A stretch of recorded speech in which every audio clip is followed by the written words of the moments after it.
Welcome back, bro. It's been over 60 days since I last seen you guys, or you last seen me.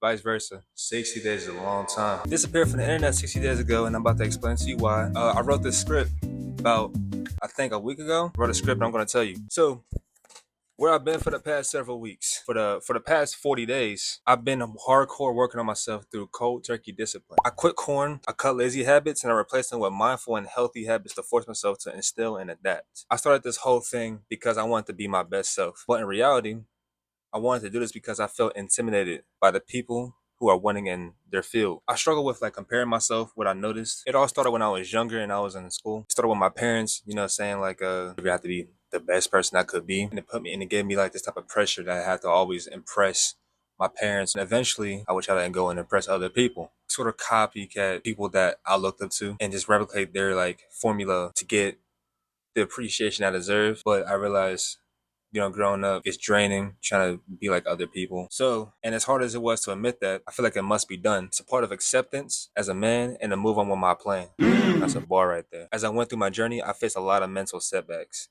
A lot of self doubt, a lot of sad times, and hard and truthful lessons to learn. And though it is a hard pill to swallow, I didn't even know what my end goal was. I think I started this whole thing because I saw someone else do it, and I was like, they're doing some good stuff.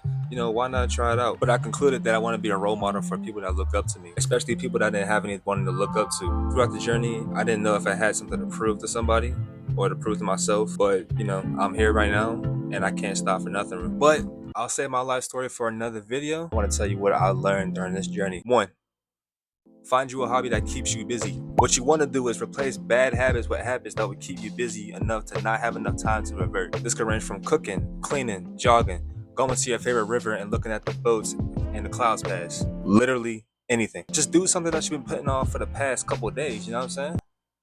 That's a good start. My mom always told me that there is something that you can always do to stay productive. For me, my habits included physical work. I was in the gym constantly. I've been recording daily self-check-ins. I've been cooking week in and week out. And needless to say, I came a long way, man. Yo, chat, I didn't Mooshi here. I just realized my mic wasn't even plugged in the entire time, so this is just phone audio. Day one, I felt like jack shit. Now, 40 plus days in, dude, I'm back on camera.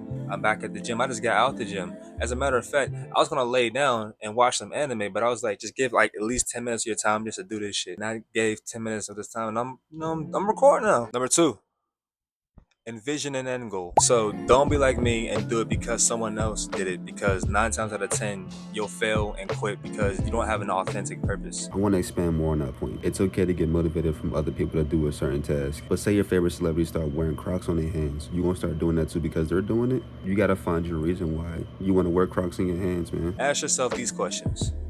Why are you starting this journey? What do you see yourself becoming 6 years down the line? Envisioning your end goal and writing it down not only shows positive results, but you'll see positive results once you envision the end goal in your head and write it down, because you can refer back to it. It makes it up to 9 times likely to succeed in that goal. So write something down and then keep looking back at it, and every day, and then say it out loud, because eventually you'll start to believe it and you'll start pursuing that goal. Number 3, remember why you started. During this journey, you may start to get more comfortable and might forget that drive that made you start in the first place. It's natural and it's human. Staying on top of that is important to remind you that you can never go back to the state of which you started your journey in. What helps a lot is logging your emotions or feelings that you felt that day, because it is powerful enough for anyone to continue their journey, because you're most likely to remember what made your mind in the first place to make that first step. You get what I'm saying? 4, build discipline over relying on motivation. Now, there will be days that you don't feel like doing anything at all, but if you're serious about that change,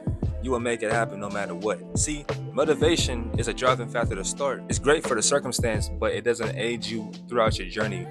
Discipline does instead. Something that helps a bunch is the 10-minute rule. What I was saying early in the video. If you give 10 minutes of your time to this task, you can stop doing it right after. But most times when you're doing a task and it hits 10 minutes, you'll look at it and be like, oh, I haven't done enough. So you add more time and more, and then eventually you'll end up finishing the task right then and there. All you gotta do is just start small and start building your way up there. Doing this every time the task comes up, it builds that habit and becomes second nature. Then the cool thing is, once you build that habit, you can stack another one on there. That's called habit stacking. Habit stacking, take it like this. Say you formed the habit of brushing your teeth. Now you want to do squats. So you brush your teeth, right? After you get done brushing your teeth, you'll do 10 squats. and then keep doing it every day, keep adding more and more squats on, then eventually that's a successful link right there. You built a habit, instilled that habit, and now you're adding on another habit. Boom. It's lowering the bar purposely and then raising it higher. Which brings me to my next point. 5. Hype up small wins. Before hoop sessions, players practice their shots by doing mandatory layups and end up being on fire during their sessions. Why? Because they hype up small wins / easy buckets. They do all that to build momentum to lead to bigger wins.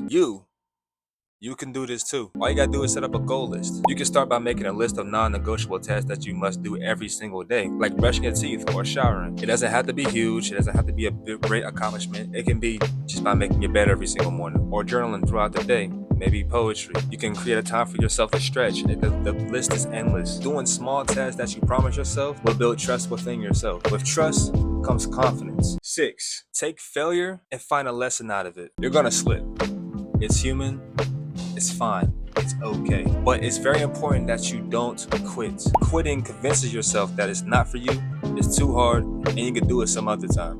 And that some other time will be procrastinating you'll end up never doing. You have to ignore that devil on your shoulder and get yourself right back up. What you want to do instead of taking the L, you can find a lesson out of that failure and apply it to the next time you attempt a task to prevent that from happening again. Because statistically, you will always improve and do better than what you have done before. Learn to fall forward. Also, this is the most important part that I gotta stress. Forgive yourself. Learn to forgive yourself. Do not beat yourself up. Shit happens. It's fine if you miss a day. It's fine if you mess up on a goal. Just gotta get right back up and do it. But if you miss 2 days, that's a bad habit starting to form. You gotta be careful at that 2-day mark. You might revert back to your old habits, man. You don't want that happening. So if all I've learned so far, I'm giving it on to you.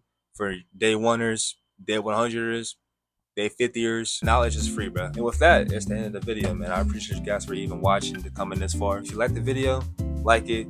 If you want to see some more, subscribe. Also, if you want to comment about the video, go down in the comment section and I'll be glad to respond back to you, man. I love y'all, man. I appreciate the time that you took out your day just to watch me, man. All right, I'm gonna see y'all later.